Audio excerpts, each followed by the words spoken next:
Hi, my name is Finnley Haggett Levine. Haggett-Levine. Finnley means blonde warrior. Haggett means warrior, I think. And Levine is a Jewish name that goes back centuries. I'm 13 years old, and last year when I was 12, I was diagnosed with intestinal cancer. My mother was pregnant in 2002, and with me, and she gave birth November 6th, 2003 to me. And when I was about 3 weeks old or so, my mother and father completely split up and have never really gotten the relationship back together ever since. I love video games. I grew up on video games. I've always played video games like my entire life. I was pretty much raised by video games. I mean, yeah, I have parents. I mean, most people do. But I was raised by video games. Foods I like sushi. Sushi's pretty good. I like candy, like Sour Patch Kids and M&Ms, and drinks too. I have this one.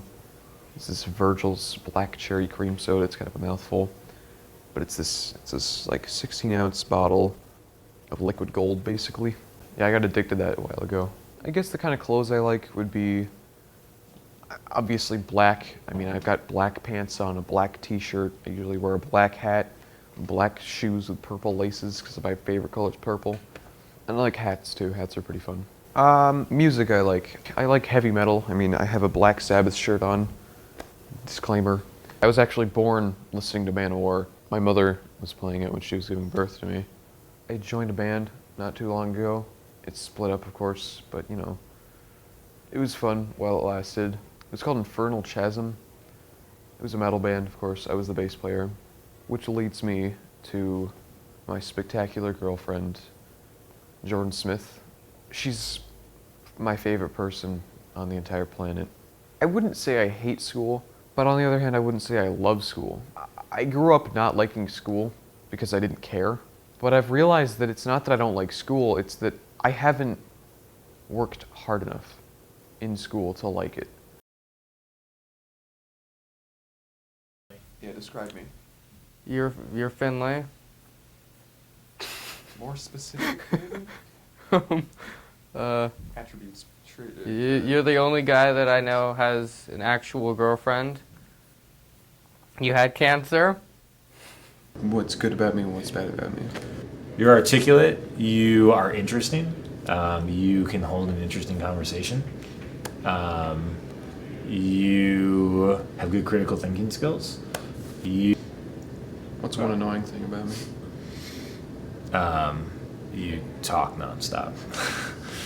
I guess one thing that can be annoying, is talking. One thing that is awesome is you don't show it, but you're a really smart kid. One thing that's awesome about you is you're really strong, minded. One thing that's kind of annoying is just I don't know. Actually, it's kind of funny, but how much you argue. I don't know. You have the ability to have a conversation with anyone. You're very knowledgeable about all kinds of different topics. One thing that is challenging about you is knowing when you should talk about all those different topics. We'll start with awesome, right? One thing that's awesome about Finn is your desire to know things, and I think that curiosity will take you far, Finn. What's one thing that annoys me about you? Sometimes when I'm trying to get you to do work, you talk too much. That's one thing. That's reasonable. Glad you see that. That's good. Describe what cancer I had. So one of the more common types of cancers that kids get, one of the more common they get, is called lymphoma, and that's what you had.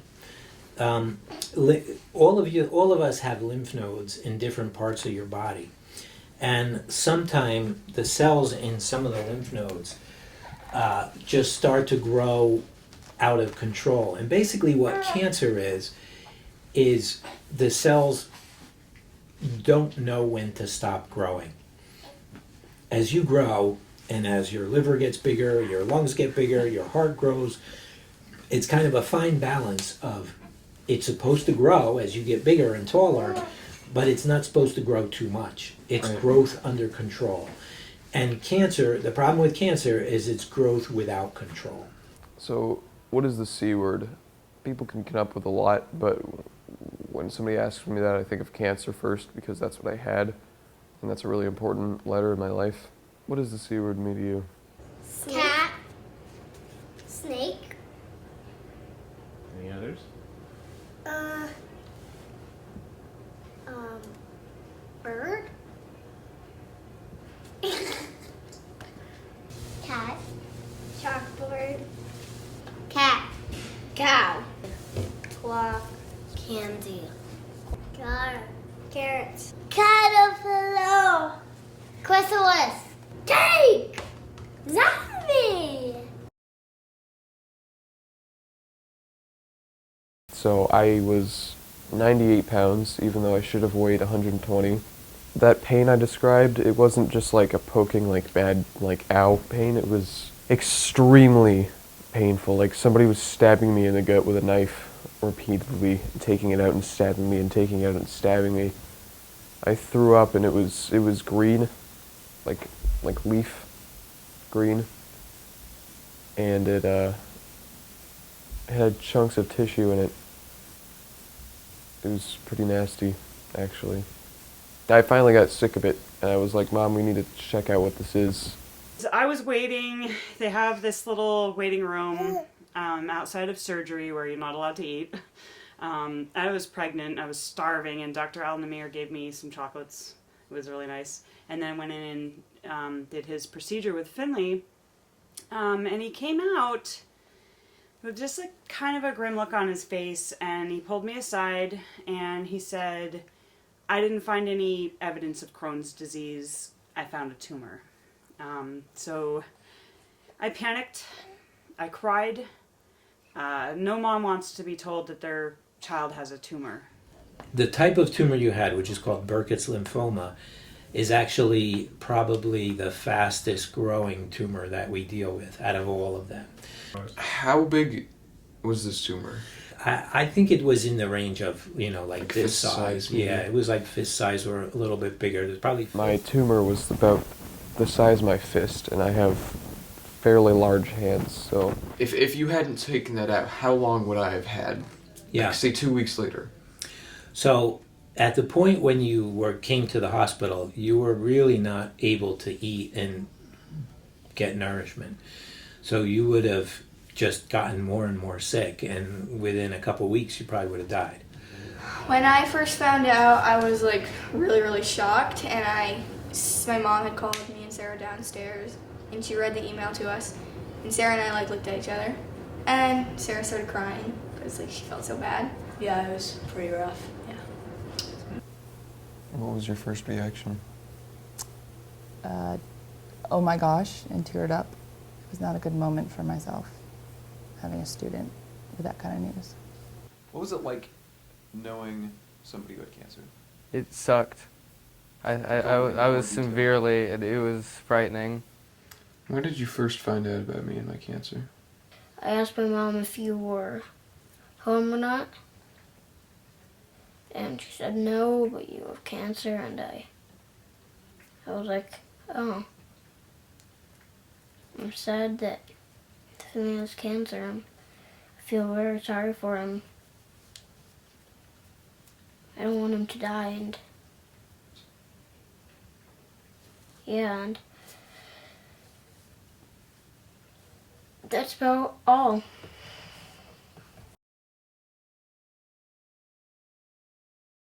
This is what chemotherapy does. It basically goes through a vein, a pill, or an injection, and it kills things, right? It kills cancer and bad cells, but it also kills everything else it touches, like your good cells. The thing that usually bothers most patients the most is it makes you feel sick to your stomach. I love mac and cheese.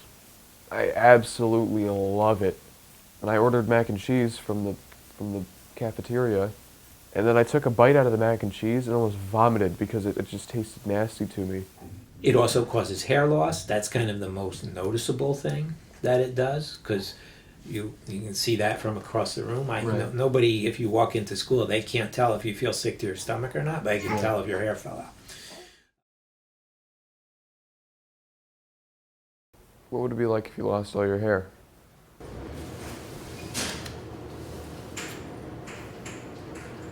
What do you think of each other now? You look weird. You too. That does not look like me. That does not look like me either. I can't really describe it. No hair to brush and no hair to wash. Weird. Silly, funny, awkward.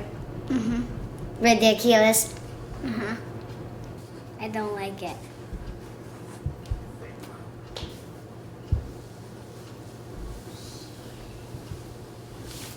Okay. Good. What do you think of Elsa? Fabulous. You need to take it off. What do you think of Holden? Cool. I lost my beautiful hair that I liked to dye pink and never brush.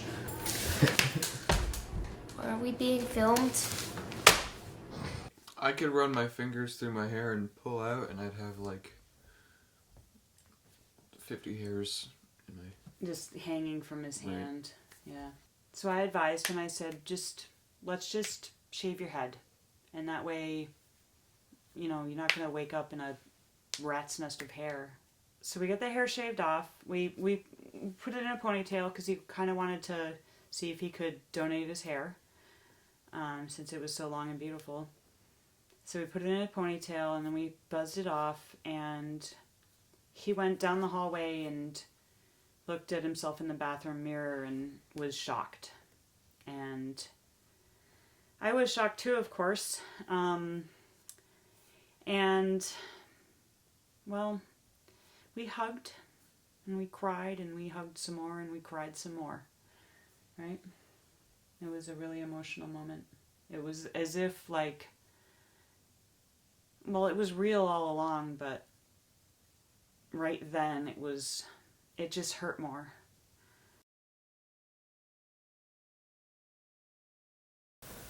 Sometimes I'd see really badly injured kids or really badly sickened kids, and there was this baby in a couple rooms over who would just never stop screaming until she was exhausted and was unconscious because of screaming for so long.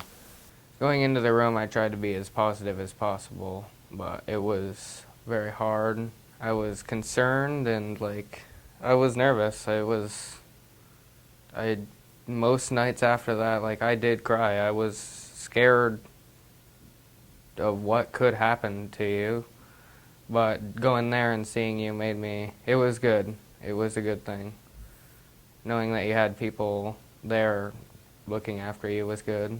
And one time, I was sitting in my hospital bed listening to the radio, and all of a sudden this old 50s song came on. It might have been Frank Sinatra. I can't remember, but, like, I got up and started dancing to it. I was on morphine or something, and I got up and started dancing to it, you know, doing my little dance, and then a nurse came in, and I said, "Let's dance," you know, and we started dancing together in my hospital room to Frank Sinatra or something. So it was funny. It was a funny day.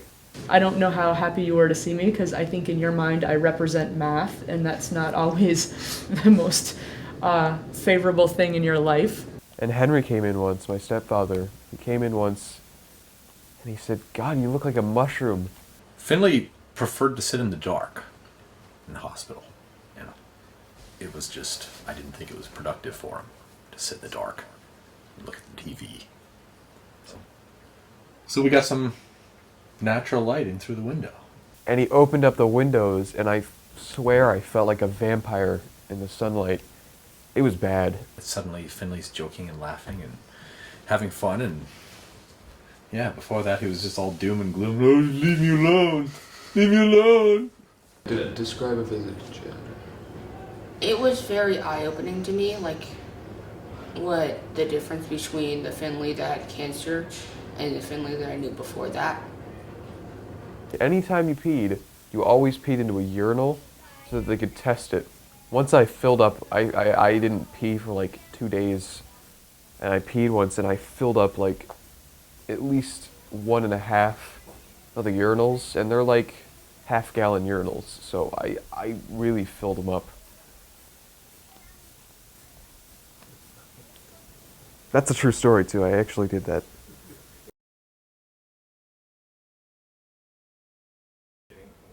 The vocabulary of the medical world is really intimidating. Colonoscopy is where your colon is, and your colon's on your left side of your chest. What are we doing? Right side. Oncologist is someone who specializes in ankles. Malignant is a machine that helps you, if you have a broken bone in your body, that machine will help you move that part of the body. Appendicitis is where your hair falls out. Enema is doctors poke you with a needle in the arm. Chemotherapy! Does that have something to do with a kiwi? Because it sounds like it does. Pick line. A pickle. Or maybe eating a pickle. What's the line for then? Maybe you put a line in it. Make a pickle line. Line up all the pickles.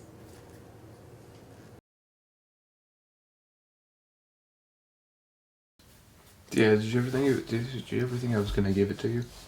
Yes. When he was home and he had cancer, I was like all the way at the other side of my bed, like all the way curled up at one side of my bed because I thought it was contagious. One time I asked you, Finnley, that I asked you if it was contagious or not, and you're like, no, it's not contagious, don't worry. And it happens with the patients like you, and it happens with the family, it happens with the parents. Have I done something so bad that I'm somehow being punished for this, right? That I've done something to deserve this? And I can tell you with absolute certainty that the answer to that question is no. Cancer is, especially in children, cancer is terrible luck. Childhood cancer is terrible luck, and that's it.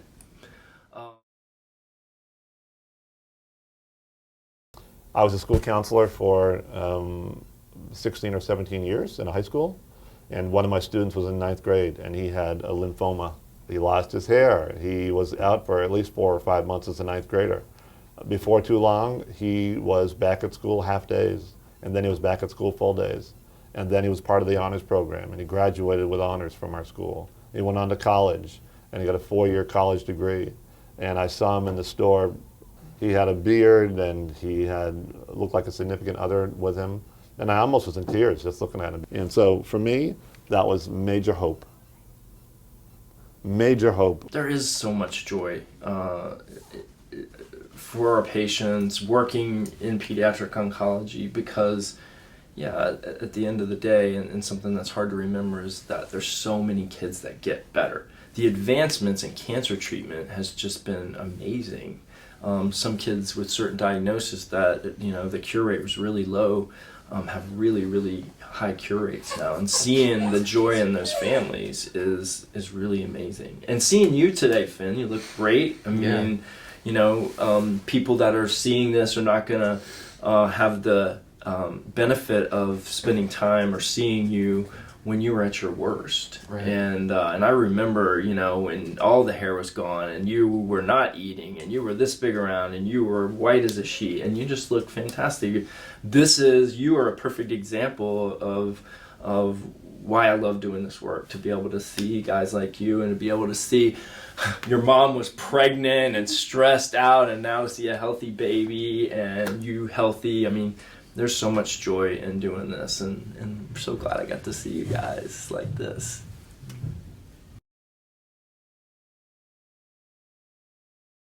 But I do know a poop joke. Tell us. Well, yeah, go right ahead. So did you hear about the new movie? No. That it's called it's called Constipation. Did you see it? No, I never. Me neither. It never came out.